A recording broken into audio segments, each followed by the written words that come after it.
and gentlemen, I'll be trying to speak English, and it's a great honor for me to participate in this conference and to finalize this section. So I'll try to manage this.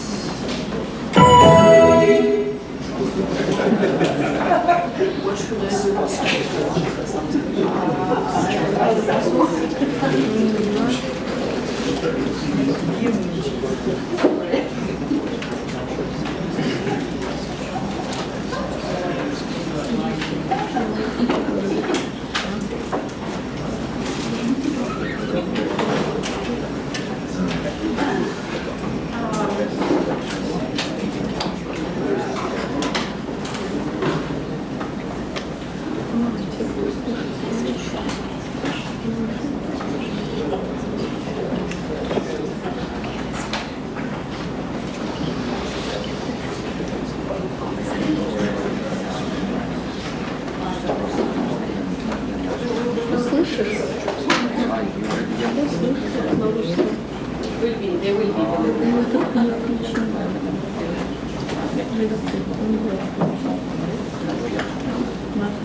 I was going finally to give a little bit of Chinese perspective, and I will be daring to be a little Sinocentric in my talk, so I hope you'll forgive this. So, in the second and third quarters of the 19th century, Qing Empire experienced considerable difficulties due to the political crisis caused by the two Opium Wars and the ignominious opening up by Western superpowers.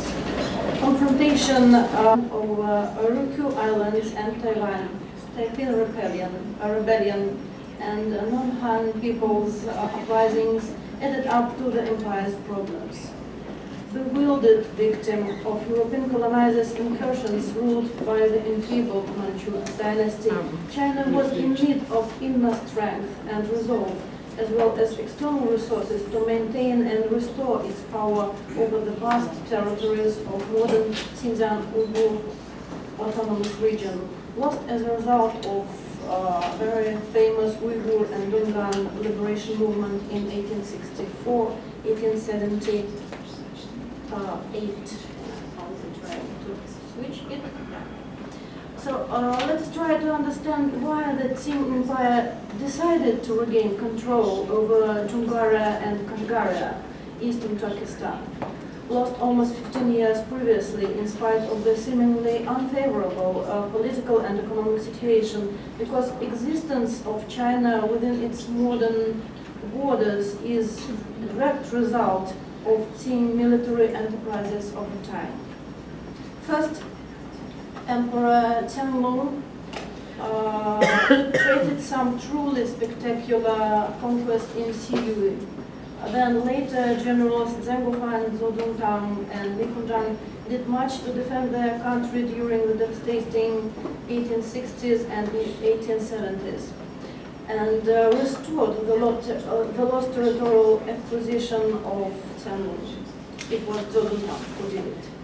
In order to regain control over this region, Qing government decided to undertake a punitive expedition to Xinjiang. Our task is to clarify reasons underlying this decision within the most unfavorable political period of the empire.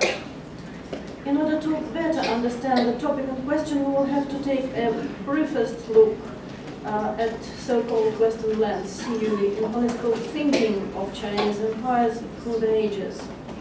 For almost 2,000 years, despite significant difficulties, many a Chinese dynasty, starting from Han, strived to strengthen their influence in eastern provinces of Gobi and Taklamakan regions. Deserts, Kumul, Hami, and Tufan, and resist movements of Central Asian steppe. Meanwhile, separated from China proper by a significant distance, CUE was traditionally rather successful in counterweighing Chinese cultural influence. People of so-called Tianshan Beilu, northern Tianshan Route, future Zhongharia, as these lands are often called in ancient China, had their own underdeveloped culture and were strongly influenced by the Buddhist and later Islamic world, and many other influences that were discussed in the previous talks. On the other hand, Chinese attempts to establish outposts in modern Xinjiang, rooted in the fact that for many centuries it hosted the hubs of the great Trans-Eurasian Silk Road. We could compare commercial importance of caravan trails net connecting oases to the Straits of Bosporus and Dardanelles. Till the very end of the 19th century, Kashgaria posed as an arena of struggle between Great Britain, Russia, and China, both historically and politically remaining closer to eastern Turkestan than to China. Chinese claims on the territories in question were based on centuries-old foreign policy principles. That is why it is extremely useful to analyze the discussion of the fate of Xinjiang in Qing ruling circles in the end of the 19th century, when prominent politician and General Zhou Tang embodied driving force behind the demand to reconquer Xinjiang. Land situated to the northwest of China proper and stretched to the north and south of Tianshan mountain range were subject of Chinese political interests for more than 2,000 years. Starting with Han era, one can trace the tendency described in Xu's book, The Rise of Modern China.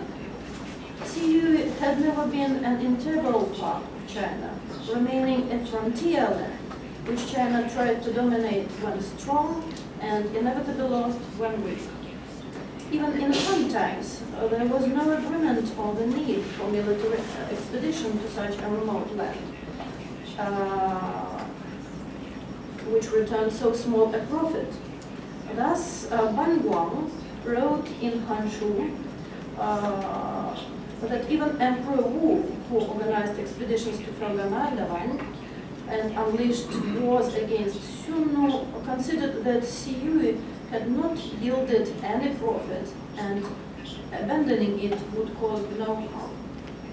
Historians mostly disapproved of these campaigns. For instance, Han Shu says, where is my Han Shu? It's here, yeah.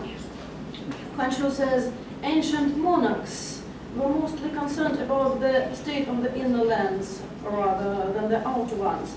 Now, on the emperor's will, valuable people are being exhausted for the sake of unnecessary projects. Such a dissection cannot promise stability. Eishi, another historical source, says that Han Dynasty did not guard its borders, but opened up remote western lands and thus exhausted the empire. So, what was the benefit? Eishi's conclusion was correct. Han Empire undermined its power with ambitious military ventures. Imperial Secretary Ang Guo gave an interesting interpretation of the reduction of of Chinese activity in Siyue after the fall of Han. During the Samguo period, three dynasties, Wei, Shu, and Yu, discussing the question of military opposition to the Huns. He wrote, "We did not fail to conquer barbarians because of the lack of military power and force, but because it was not worth burdening central states for the sake of this remote land and ungovernable people." During the next period of active Chinese involvement in the northwestern territories, Yang Jian, founder of the Sui dynasty, led several successful military operations against Turkish Khanate, holding the greater part of Central Asia. The emperor was pursuing then a vital goal of freeing the country from foreign influence and Turkish threat. So, famous historian Sima Guang wrote that in 607, Emperor Yangdi, influenced by philosopher Pei Zhu, suddenly began to dream about a repetition of Qin Shi Huang's and Wudi's exploits and about conquest of the entire Central Asia. In Sui times, we can also find polarized viewpoints on the problem concerning Central Asia. Thus, Sima Guang wrote that weakening of Middle Kingdom and its subsequent decay had been caused by sweet songs of Pei Zhu, supervising barbarian affairs, including relations with the Turks and the problem of northwestern borders in general. Like in Han times, Siyue is depicted as a kind of swamp, draining away the economic and military resources of Chinese inlands. Next, in its relations with the barbarians, Tang China stopped depending on the Great Wall, realizing that it had repeatedly failed Chinese security since Han times. Tang politicians put most of their efforts into diplomacy and maneuvering.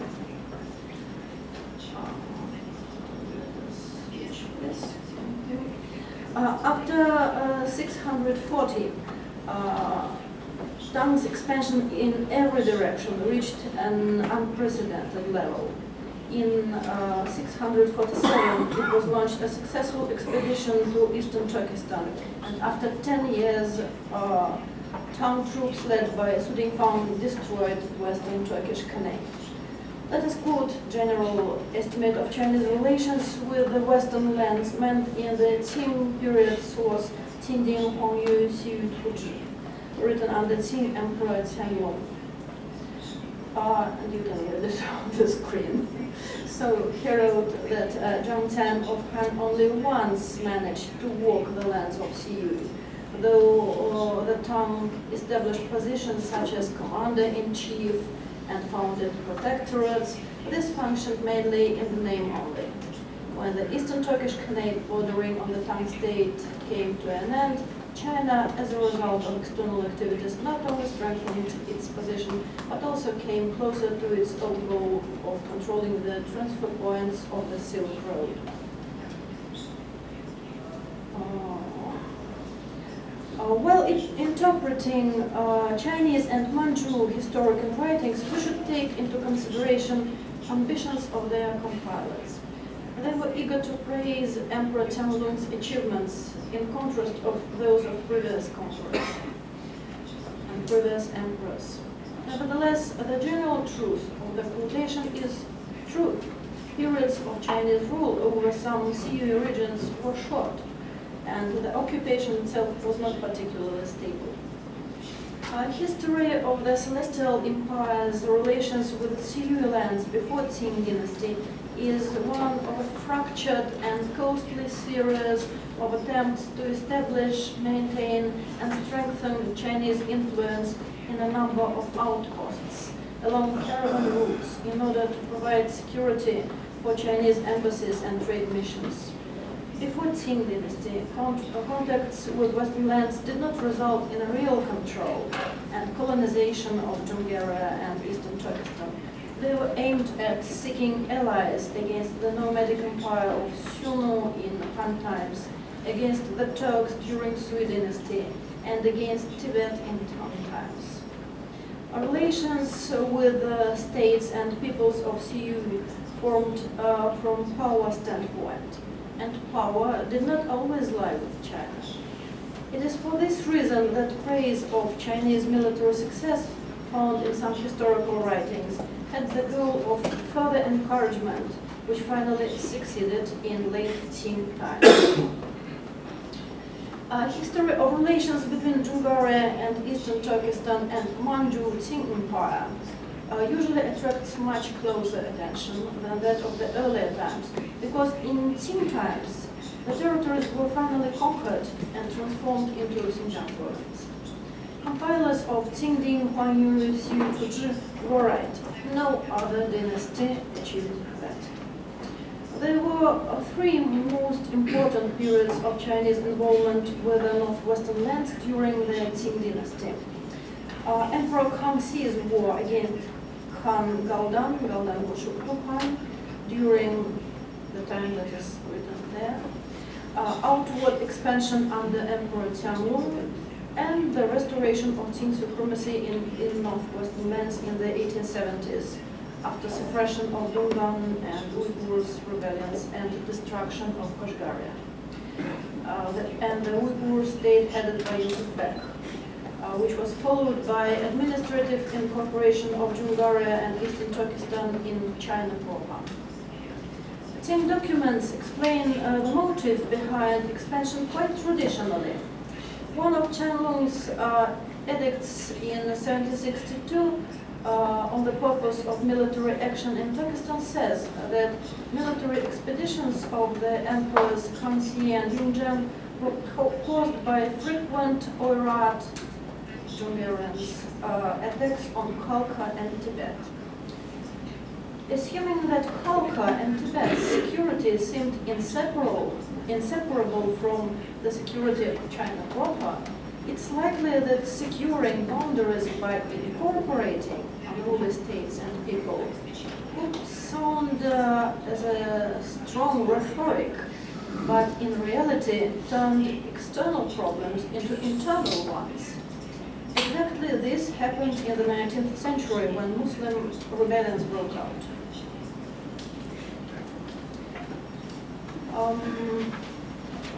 Controlling Xinjiang meant possession of a key location, defending China from Britain's advance from India and Russia's from Central Asia. China could now establish direct contacts with all the countries bordering the region, while natural riches of Xinjiang were duly noticed too. Political situation in Xinjiang, torn by inner conflicts in 17th, 18th centuries, made Siyu rather an easy catch for the Manchus entering the golden age of colonization. Well, I'm going to omit some of my meat here and cite some key discussant of the discussion on the reconquering of Xinjiang. So, Li Hongzhang, then Governor General of Metropolitan Jili Province, used publication of discussion theses. There were special discussion theses from the emperor to persuade the government to give up its intention of restoring Manchu power in Xinjiang forever. Old diplomat and politician General Li underlined crucial geographical position of Xinjiang for China, trying to alarm the government by pointing out that the territory bordered on Russia in the north, British India in the south, and on Turkey and Persia in the west. So Li asked the court to stop Xinjiang campaign and transfer allotted funds to his navy program. This idea that preoccupation with Xinjiang entailed the possibility of endangering the heart of the country through attack from the sea seemed totally wrong for General Zhou Dongtang.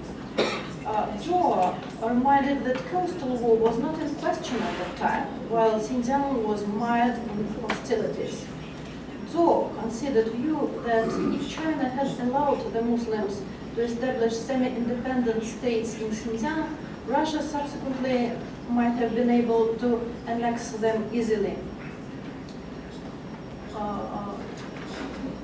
point provoked lengthy discussion.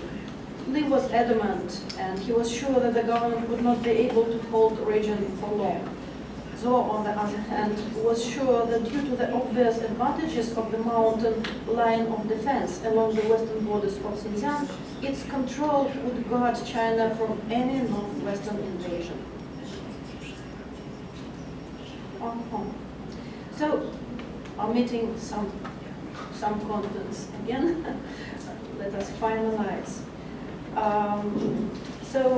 Qing acquisition of new territory was costly and exhausting military enterprise for China, and it was accompanied by merciless massacre of the local Xinjiang population. Oops, yes, I'm here. History showed that the East Coast really had often been a gateway for the military and economic conquest of China. But it seems that even the phenomenal efforts of Li Hongzhang and his allies to create a navy could not have stopped his process. As for the Northwest, no matter how much historical sources might speculate about the defense of the maritime border, it seems probable that the idea of the strategical pivotal region was considered important because it involved control of a number of vast regions of Central Asia. Analysis of China's involvement with the Western region beginning at the time of ancient Han Empire shows that ruling strata of China entertained a number of traditional considerations concerning political presence there. It could manifest mostly in the extension of Chinese rule to some areas of what is now Xinjiang, or at least to the active trade arteries there. Depending on the era, different motives dominated.